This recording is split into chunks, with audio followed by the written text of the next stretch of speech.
Hi, my name is Stuart Scheller. I'm a former lieutenant colonel in the United States Marine Corps. I recently resigned and was forced out under legal action based on me criticizing my senior military and political leadership. Because I've been in the media talking about Afghanistan for so long, one of my friends within the military sent me the full investigation on the suicide bombing, which provided a lot of context to some of the decisions that were made. And there's a lot of things that are in there that haven't been brought to light, even in congressional testimony. I've been pouring through it for 2 days. I haven't slept because I'm just so passionate and invested in this thing. And I wanted to put a 10 to 20 minute video together. I'm not a videographer, but I think understanding key terms, if a normal person were to read this investigation, they wouldn't understand. But there's a lot of links that I can make reading it and understanding what happened that I think the American people need to know, because our current leaders are still in these positions. And I think a lot of the things that I want to say in this video will be helpful to some people. Okay, before we get into the investigation, there's some context that I have to set up. General McKenzie, the CENTCOM combatant commander, viewed the Afghanistan event as two separate events.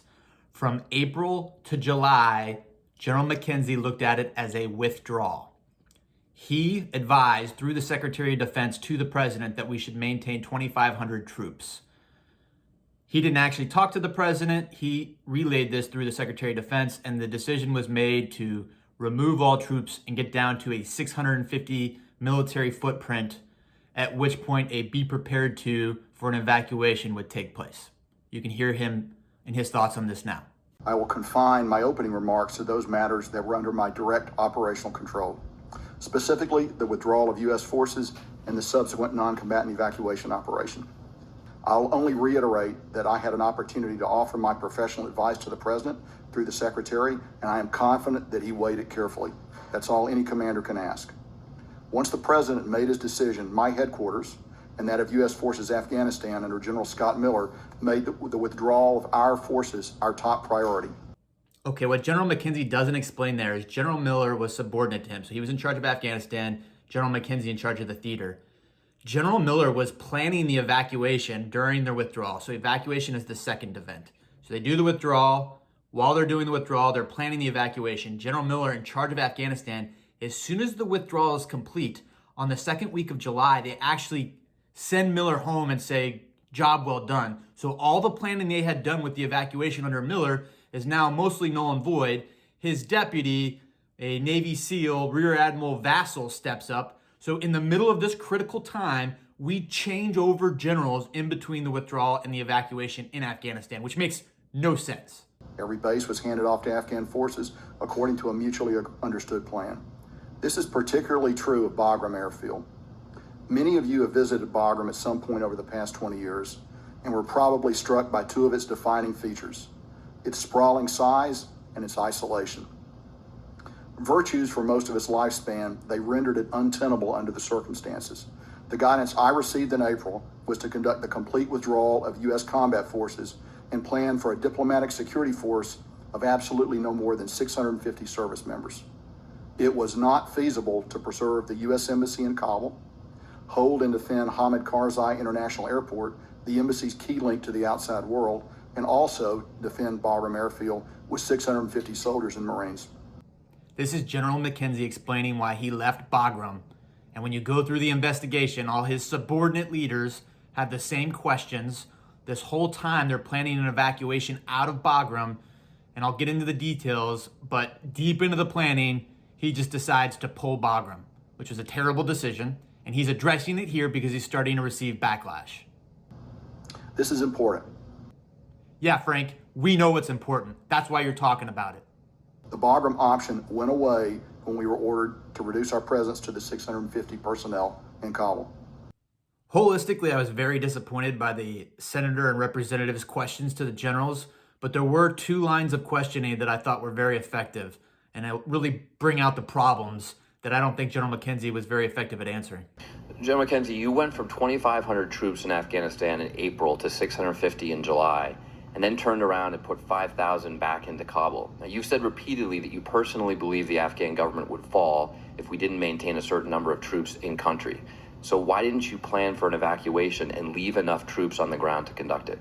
So let's be very clear. The evacuation has to be ordered by the Department of State. The drawdown of U.S. forces was ordered by the President in April and completed in July. The non-combatant evacuation operation is a separate mission and was not completely under the control of the So Department. you're going to fall back on the bureaucracy, the divide between DOD and state? Well, Representative, I'm going to fall back all on of the those orders that I troops out and then had to put more back in? I'm going to fall back on the orders that I receive, Representative. That questioning right there summarizes the problem. General McKenzie, who stated, I was just following orders from April to July, drew down 2,500 to 650, and then had to rapidly ramp back up with another 5,000 troops to conduct the evacuation. And his justification was the evacuation was a Department of State mission and they needed to order it. And there is some truth to that, but holistically, we played this very poorly. And so I'll get into the investigation and just show you how bad this was. All right, before we get into the investigation, you have to understand the cast of characters. These are the four military generals that I'm calling the four military horsemen of the Afghan evacuation. And these are the critical players. So top left, General McKenzie, you already heard from him. Below him is Rear Admiral Vassell.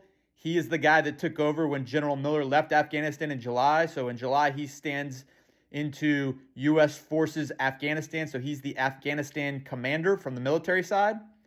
In the top right, you have General Donahue. He shows up from the 82nd once this goes sideways.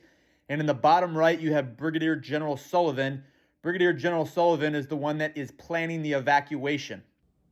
Okay, so let's get into what happened. President Biden orders a withdrawal. General McKenzie is unable to convince him through the SecDef that they need more troops. And General McKenzie follows orders. Concurrently, he stands up Joint Task Force Crisis Response, which Brigadier General Sullivan leads, and he starts planning for the NEO, which is the second operation of the evacuation.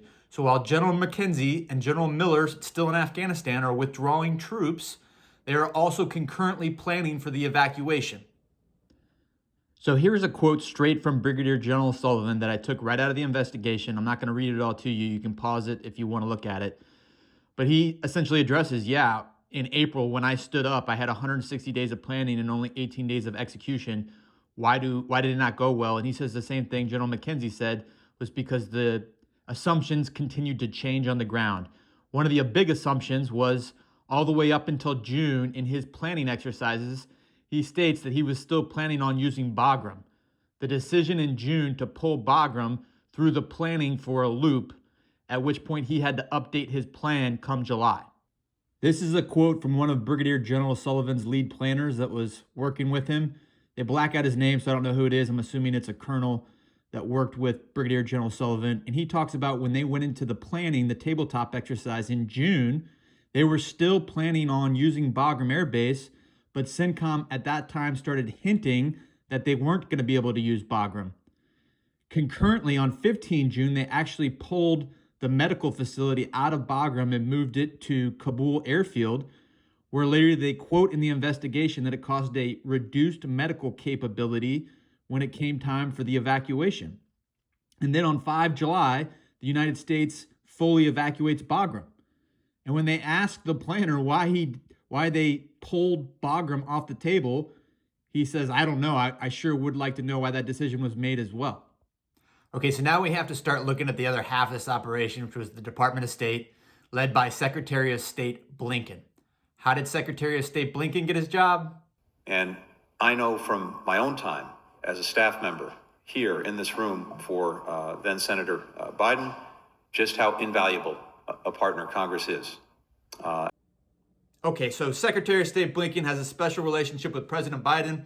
I'm going to assume that he's still qualified, but I will say just through reading the investigation, his supervision of Ambassador Wilson, the United States ambassador to Afghanistan, was awful.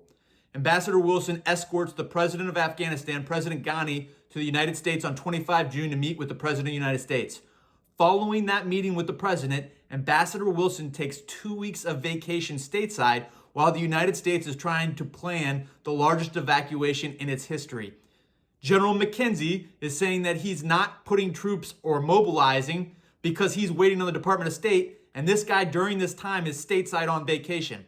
The planners for the evacuation, the military planners, were saying they couldn't get anything done because no other decision makers downrange in Afghanistan were willing to make decisions about an evacuation while the ambassador was stateside.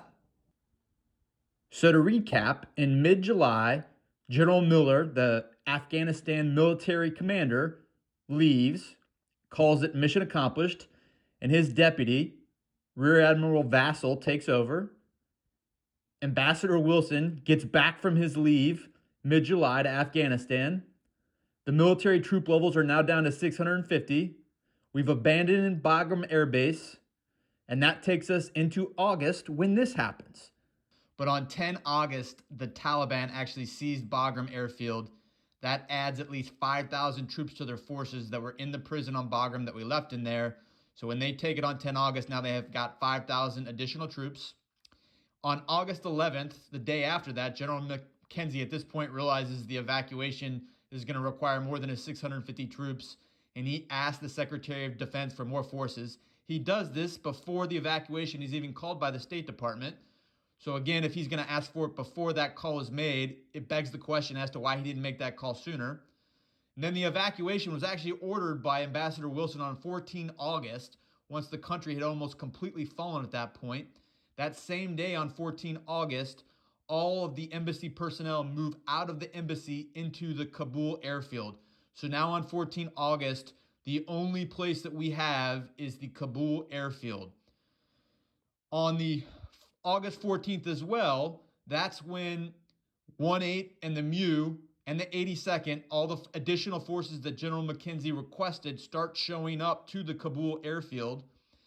And concurrently, on 15 August, General McKenzie goes to Doha and meets with the senior Taliban leadership to negotiate America's withdrawal/surrender. And August 15th, the same day that he goes, Kabul actually falls to the Taliban, as you can see on the diagram. You disagree. So you did not withdraw forces from Afghanistan after a negotiation with the Taliban? That is correct. We did not do that. Okay. So this would not be a conditional surrender, in your opinion? This would not be a conditional So surrender. what would you describe the operation? I would describe it as a non-combatant evacuation operation that we conducted with our own timing and with our own forces. And we warned the Taliban that if they interfered with that operation, we would strike them hard. They chose not to interfere with that operation. General McKenzie, do you know which Taliban forces were actually providing security in front of the airport? Yes, we do. Was it Badri 313? They were part of it. There were other elements as well. It was a hodgepodge of units. But As you Badri know, 313 was part among of it. others. Among others. A group Among that many others. specializes in suicide bombing attacks. Had the suicide bomber been imprisoned, I think you suggested to Congresswoman Hartzler that the suicide bomber might have been imprisoned in Bagram before. Do we know? We are still working very hard to find out where the suicide bomber came from. Okay, so the rest of this gets pretty messy pretty quick. It's pretty easy to diagnose that our senior military leaders and our senior Department of State leaders had failed in many ways. In fact, Ambassador Wilson is relieved quietly. They send Ambassador Bass, who was the previous Afghan ambassador with a new consular team, to come into Afghanistan and take over for Ambassador Wilson, which creates confusion because they don't evacuate Ambassador Wilson. So now you actually have two Afghanistan ambassadors while they're trying to conduct this very messy evacuation. And then also, while General McKenzie is meeting with the Taliban on 15 August, President Ghani jumps into a helicopter with a bunch of cash and flees the country. So the Afghan National Security Force, what's left of them, sees the president leave. They see the embassy evacuated on the 14th, and they just think it's a lost cause, so they dissolve. And then the population starts losing their minds as they see this chaotic situation. And on the night of the 15th is when chaos kind of breaks out and they storm the airfield and it gets a little bit out of control. A 2nd Marine Infantry Battalion shows up 2-1 the next morning on the 16th to try and maintain some order. And then General Donahue on the 19th shows up and essentially takes over for Rear Admiral Vassell. And so now you enter another military general. So now you've got General Sullivan, General Donahue, and Rear Admiral Vassell all trying to coordinate this mess with two different ambassadors, and it's not good. All right, so I'm going to go back and visit my task organization, the 4 horsemen that were in charge of this thing. So if you start at the top of the slide, you'll see U.S. CENTCOM, that's General McKenzie. Right below it on the top left, you'll see a blanked out box. That's the SOCOM element, like we don't know that. Then you go to the top right, you see the US EK, that's the embassy personnel that were just piled into the airfield that were coordinating, but really relegated to just kind of sit there and wait your turn to get a flight out. Then you got US Forces Afghanistan, which is Admiral Vassal. And then you have off to the right, you see the Termil, that's the Turkish military. That's our last allied partner that's helping us with the security of the airfield as we go into the 26th. In the early 20s, the rest of our partners had taken off. The British are there, but they're actually outside the compound. I'll come back to them in a little bit. You got General Donahue, the 2-star. Underneath him, you got Brigadier General Sullivan. It makes it more confusing because you also have a MU commander at 06 that came off ship. And then you have 2 battalion commanders underneath him. And so the battalion commanders were confused if they were working for the MU commander or for General Sullivan. So when you look at the comments of these 4 gentlemen on this page, they all talk about how the Comrel wasn't an issue because they were able to work together and talk it out. But because this thing was pieced together so haphazardly, there was a lot of confusion. That statement that you see on the bottom is from a staff officer on General Vassal's staff. That is the lead command element, United States Forces Afghanistan. And they say that multiple 05s and 06s were confused by the Comrel. And that is a problem that General McKenzie should have addressed better. Command structure, C2, and how we task organize is completely the senior leader's responsibility. And just when you look down there, if you're trying to figure out their code system, D2, V2, they used codes, but obviously D2 is the 2-star named Donahue. The V2 is the admiral named Vassal. And the S1 is Sullivan, the 1-star. All right, I'm going to work off this map. If you look at stars 1 and 3, that was North and East Gate.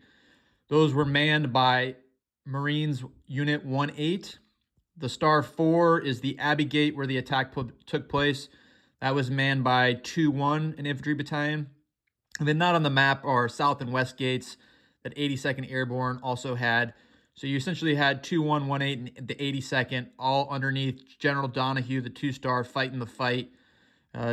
Brigadier General Sullivan working with him. And then you have Rear Admiral Vassal, who's kind of looking up and out. According to the investigation, he's spending 8 to 10 hours a day speaking to the President of the United States, the VP, and the Secretary of State. So General Sullivan and General Donahue really fighting this fight between the gates. Okay, while I have this map up, I'm going to hit a couple more points. So keep in mind, General McKenzie, 15 August, coordinates with the Taliban. They're already around Kabul. So the subordinate commanders get the approval to start coordinating. 16 August, Rear Admiral Vasily is walking outside the perimeter and coordinating with the Taliban for external security. A couple days later, they get the approval to start sending intel to the Taliban. So we're actually sending intel, hey, we're looking for these people.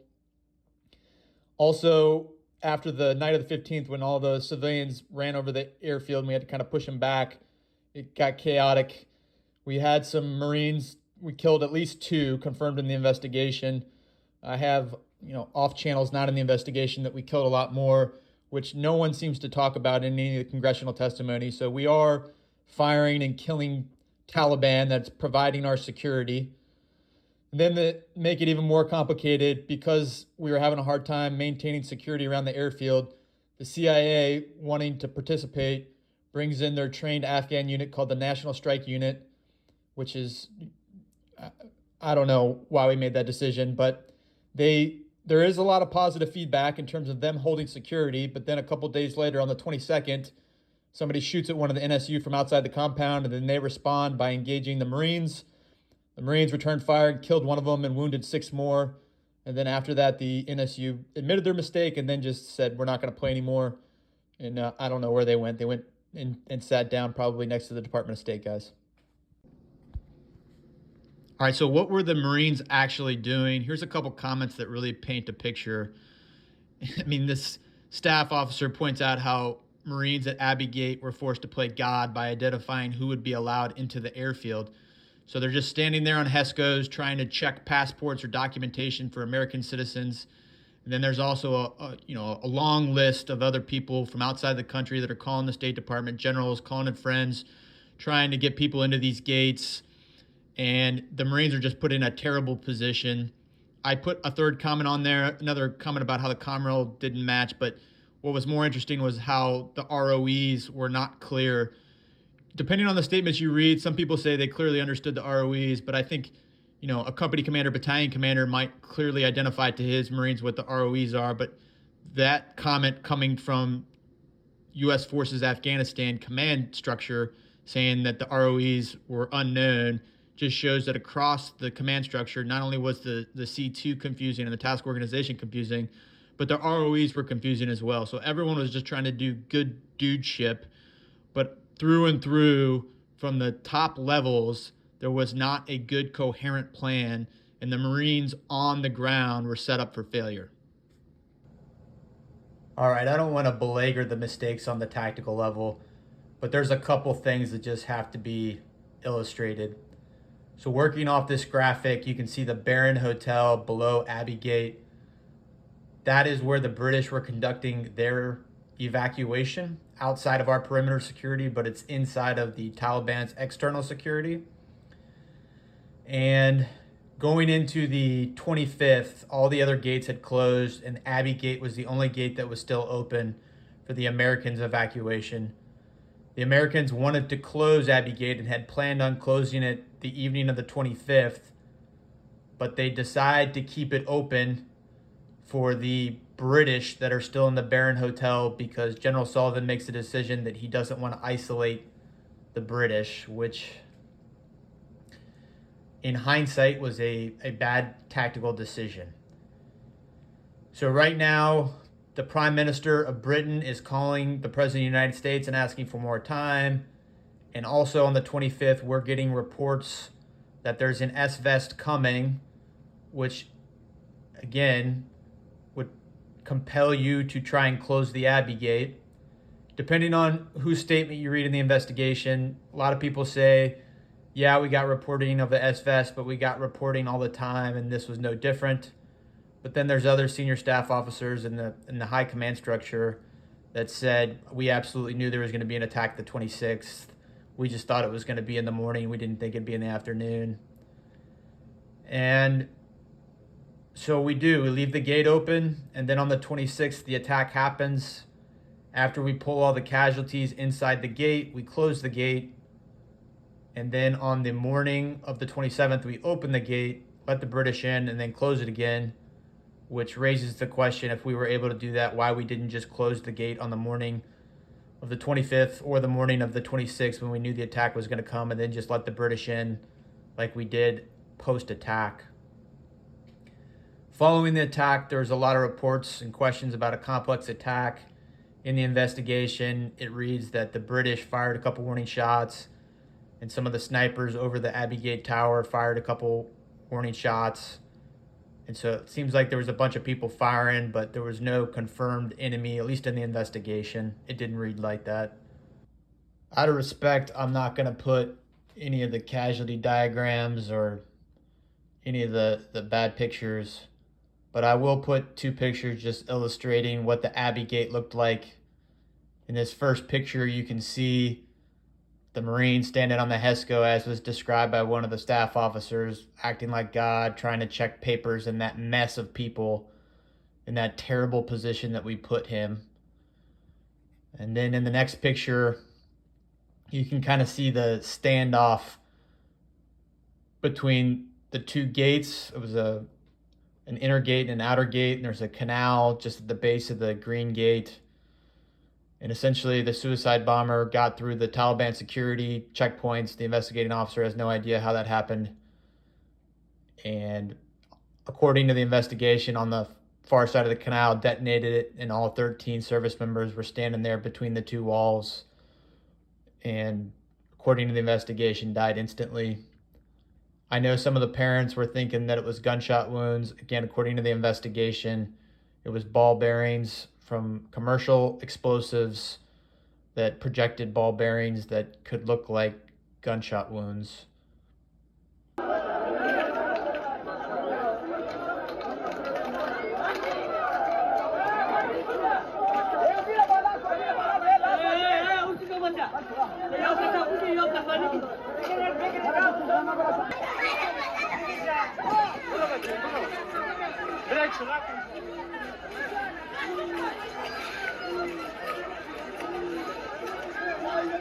We share versions of this information with the Taliban so that they can actually do some searching out there for us, and we believe that some attacks have been thwarted by them.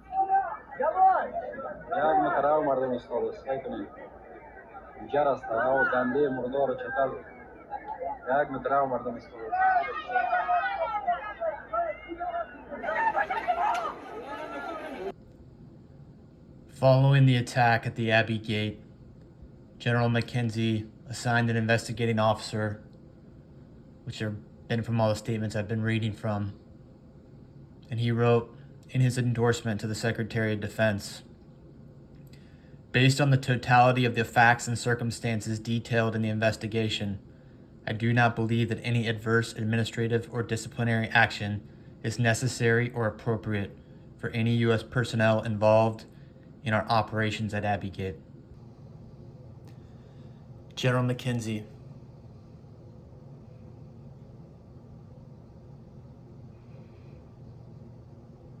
you conducted an investigation to find out if any Marines at the Abbey Gate were culpable for wrongdoing.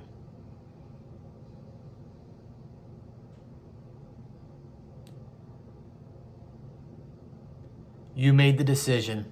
I thought it was the president. You made the decision to leave Bagram. I understand the force restraints. You squabbled with the Department of State. You didn't lean into the evacuation. You had to rapidly build up. Didn't have a good plan in place. Command structure was messed up. ROE was messed up. There was bad tactical decisions that were made under your command. You put Marines in a terrible position. They're not accountable, but you should be.